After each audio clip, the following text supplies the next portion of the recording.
Today, I've been checking out Project Castaway, which is out now on Steam Early Access for £16.75. Project Castaway is a survival crafting game set in the Pacific Ocean. It reminded me a lot of Stranded Deep if you ever played that one. It's got a little bit of the crafting system of The Forest thrown in as well. The story is, well, your uncle's gone missing and you need to find out what happened to him, all while watching those important stat bars, gathering food and water, committing mass deforestation, killing all the local wildlife. You'll need to build a raft to sail to the other islands. Just before we jump into this, the game is pretty early in development, so that is something to keep in mind. So how does the game play? Well, it plays like every other single survival game you've played. There was nothing new in here really that I saw. You know, you craft an axe, you craft a pickaxe, you have to kill animals, collect shells, collect leaves, chop down trees, and then you can get logs. Then if you hit them again, they become large sticks.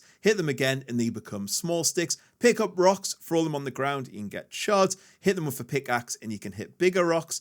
Animals need killed for meat. Yucca plants, for example, can be spun into rope, and so on. The inventory works like a backpack, so you can store items in there and hotbar certain tools. So you have like 3 numbers and you can put the tool on there.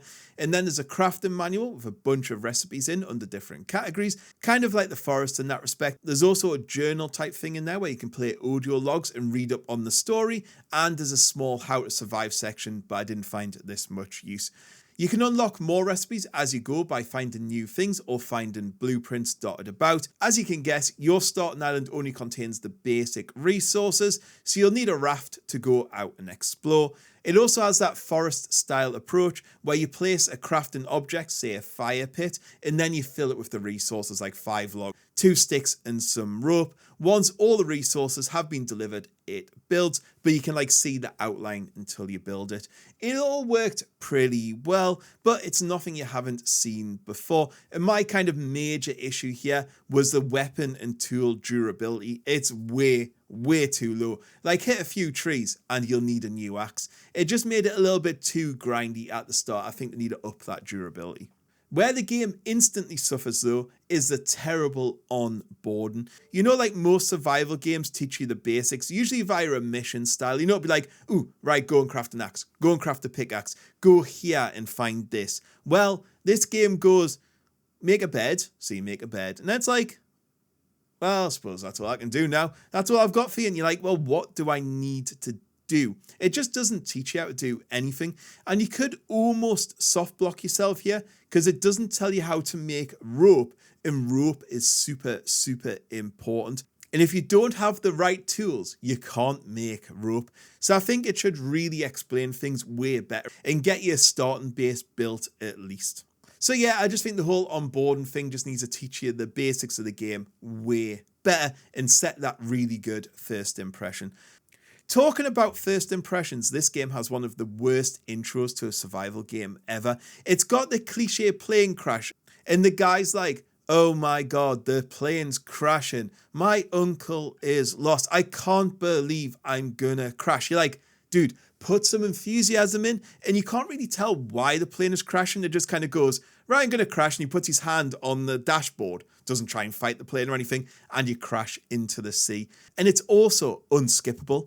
So every time you die, you have to watch this terrible intro sequence, and I think it just needs either cut out the game entirely or made skippable. Moving on to the biggest positive of this game is the graphics.